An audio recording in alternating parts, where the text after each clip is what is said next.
Emilio Bizarretea, él es experto en temas de seguridad y defensa para ahondar más sobre este tema. Emilio, bienvenido, buena tarde, gracias por compartirnos unos minutos para platicar sobre esto que hemos normalizado, sobre todo la violencia en este país que ocurre un día sí y otro también.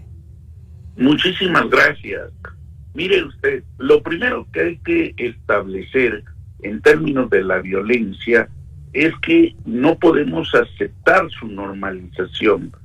El costo que está teniendo ese proceso de normalización por la vía de las instituciones del gobierno nos está costando muy alto a la sociedad que se encuentra en un estado de indefensión. Ese es un punto muy delicado ahora porque lo que se está observando, y permítanme que avance esta ruta, es pretender disminuir los datos que pueden ser contrarios a la política que establece un gobierno. Y ese es un problema para todos los investigadores y analistas que de alguna o de otra manera necesitamos los datos duros para poder establecer el balance y la evaluación de las políticas en la materia.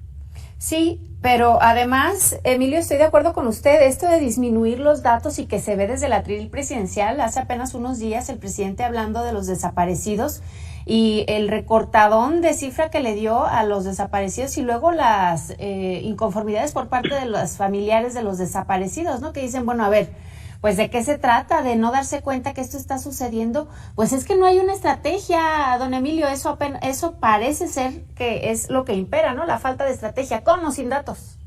Es correcto. Lo que usted bien dice es muy importante y hemos estado atentos a lo que muchos periodistas están cuestionando en este momento. Mire, el presidente se metió en Honduras porque no supo explicar ni conoce metodologías que se usaron y las personas, los familiares de las víctimas le están demandando que publique los nombres. ¿Por qué? Porque se van a dar cuenta de las carencias y fallas y obviamente la tergiversación de los datos. No es un tema menor, la verdad es un tema de gran alcance porque borrarlos implica borrarlos de todo tipo de actividad de protección que daría la propia justicia y obviamente de la seguridad de los buscadores de las víctimas. Entonces es un problema muy fuerte en este momento por una decisión de carácter político estaríamos perdiendo. Oiga, don Emilio, y hace unos momentos usted mencionaba, necesitamos los datos duros para poder establecer una ruta. Pues parece que desde el atril presidencial los datos siempre han sido otros, ¿no? Si en una hipótesis tuviéramos en cuenta los datos reales, ¿usted cree que este gobierno cambiaría el rumbo de la estrategia si es que la tiene para mejorar la seguridad? Me parecería difícil. Lo que tendríamos sería un elemento para valorar, por ejemplo, el sentido que tiene la estructura de elementos de la Guardia Nacional con los procesos que están realizando para la protección de la seguridad en sus 3 niveles y obviamente para obtener mejores resultados. Esto nos ha llevado precisamente a que la idea del propio presidente se está cayendo ante simples cuestionamientos. ¿Cómo lo hicieron? ¿Por qué lo hicieron? ¿Cuáles son los nuevos resultados? ¿Y en qué se están fundamentando? Entonces, esto es muy importante porque no es un asunto, y perdón que lo diga en estos términos, personal contra el presidente o su investidura. No tiene que ver. Tiene que ver con la manera en que se tratan las políticas públicas, es decir, cómo atendemos aquellos elementos que salen de esta normalidad. O sea, no podemos asimilar que sea normal, por ejemplo, que haya más de 175,000 homicidios dolosos.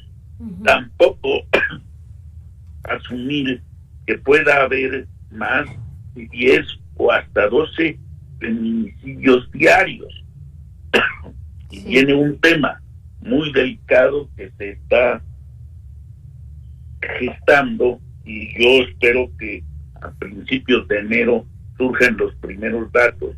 Mire, menores de edad están desapareciendo, algunos por la vía de la delincuencia organizada y otros de alguna manera están huyendo de sus hogares, de estos pueblos fantasmas que están ocurriendo, y es una cantidad muy fuerte, perdón que lo diga así, porque los pueblos fantasmas están abandonando precisamente a estos jóvenes menores de edad, en lugar de contribuir a sus familias, ayudarles en tareas del campo o artesanales, a retirarse y andar como migrantes. Ustedes decían unos datos hace unos momentos muy importantes de lo que está ocurriendo con los migrantes centroamericanos, pero también esto está ocurriendo con la migración interna, la migración local, la migración nacional. Entonces, si se da usted cuenta, en estos parámetros tenemos demasiados indicadores que si los quisieran bajar, imagínense usted, para acomodar las cifras por algún interés político que no tendría que ver con el interés de resolver el problema de la inseguridad, pues estaríamos en una cuestión más caótica de la que ya existe, ¿eh? Sí, sin duda. Aunque ya vienen las elecciones, Emilio, y eso podría traernos mejores noticias, ¿no?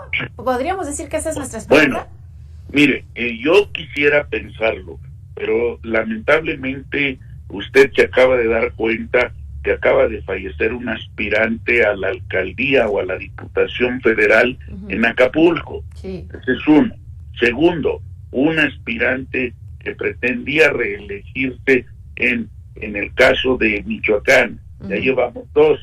Y hay algunos elementos que están indiciando que este tema puede crecer en términos de tragedias, en el caso de Jalisco muy cercanamente. Nadie lo desea, la verdad, este asunto de que la violencia llega a las elecciones, claro que es un problema, pero si tomamos la referencia, por ejemplo, de la elección intermedia, la del 2021, casi hubo 120 homicidios, entre aspirantes y candidatos. Yo no lo quisiera decir así, pero la tendencia actual nos está mostrando un indicador terrible de que podrían alcanzar los 150 homicidios antes del día de la elección. Sí, lastimosamente. Pues bueno, ya veremos. Gracias, Emilio Bizarretea, por platicar con nosotros esta tarde, y esperamos platicar con usted más adelante un panorama, ojalá, más positivo.